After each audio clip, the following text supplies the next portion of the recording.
बिस्मिल्लाहिर्रहमानिर्रहीम। अस्सलामुअलैकुम, मैं हूं सफिया खान। शामिल करते हैं हेडलाइंस। एसएसपी कोरंगी की हिदायत पर शाह फैसल कॉलोनी नंबर 2, 3 और 4 में स्नैप चेकिंग का सिलसिला जारी। एसएचओ सईद अख्तर ने काले शीशे वाली गाड़ियों के खिलाफ भी क्रैकडाउन का आगाज कर दिया। सीएसएन से खुसूसी गुफ्तगू में वालिदैन को पैगाम दे दिया, कहा कम उम्री में बच्चों को मोटरसाइकिल देने से गुरेज करें। साथ साथ नौजवानों को भी खबरदार कर दिया, कहा अपनी गाड़ी के डॉक्यूमेंट के बगैर घर से ना निकलें। वजीर तालीम सिंध का नया तालीमी साल अप्रैल में शुरू करने वाले स्कूलों के खिलाफ कार्रवाई का फैसला। वजीर तालीम सिंध ने रिमार्क्स दिए, सुप्रीम कोर्ट का हुक्म मौजूद है, कोई स्कूल 2 माह की फीस तलब नहीं कर सकता। मजीद बोले, स्टेशनरी स्कूल से खरीदने पर मजबूर करने वाले स्कूलों के खिलाफ भी कार्रवाई होगी। इरशाद रांझानी कत्ल केस में एम्बुलेंस ड्राइवर ने मुकदमे का रुख ही मोड़ दिया। इरशाद रांझानी को थाने से अस्पताल मुंतकिली के दौरान यूसी चेयरमैन रहीम शाह ने पुलिस एहलकार के सामने दोबारा गोलियां मारी।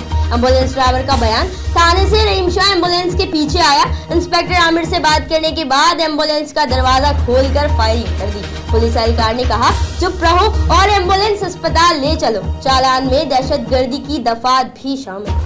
नवाज शरीफ का रिहाई के बाद चौथा तिब्बी मुआयना शरीफ मेडिकल सेंटर में हुआ। मेडिकल बोर्ड के मुताबिक नवाज शरीफ की गर्दन और दिमाग को खून की फराहमी मुकम्मल नहीं मिल रही। 2 बंद शरियानों को सर्जरी से खोला जाएगा। डॉक्टर अदनान ने कहा, इलाज पाकिस्तान में होगा या बाहर, कुछ कह नहीं सकते। सिंध रेंजर्स की शहर के मुख्तलिफ इलाकों में कार्रवाई, 9 मुल्जिमान को गिरफ्तार कर लिया। मुल्जिमान भत्ताखोरी, लूट मार, मंशियात फरोशी और स्ट्रीट क्राइम की मुतअद्दिद वारदातों में मुलव्विस निकले। मुल्जिमान को सईदाबाद, बल्दिया, क्लफ्टन और कलाकोट के इलाकों से गिरफ्तार किया गया। कराची का नया डेप्यूटी मेयर कौन होगा, एमक्यूएम ने फैसला कर लिया। एमक्यूएम राब्ता कमेटी ने अरशद हसन को डेप्यूटी मेयर के लिए टिकट जारी कर दिया। अरशद हसन एमक्यूएम के रुकन राब्ता कमेटी भी हैं। डेप्यूटी मेयर के लिए वोटिंग 18 अप्रैल को होगी।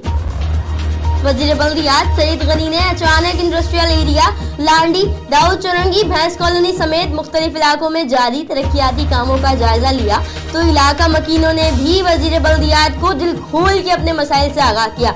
वजीर बल्दियात ने मोबाइल यूनिट में मरीजों के रिकॉर्ड के रजिस्टर को कंप्यूटराइज करने की भी हिदायत दी। बोले, मेरी पूरी कोशिश होगी कि काम अपने मुकर्ररा वक्त पे मुकम्मल किया जाए।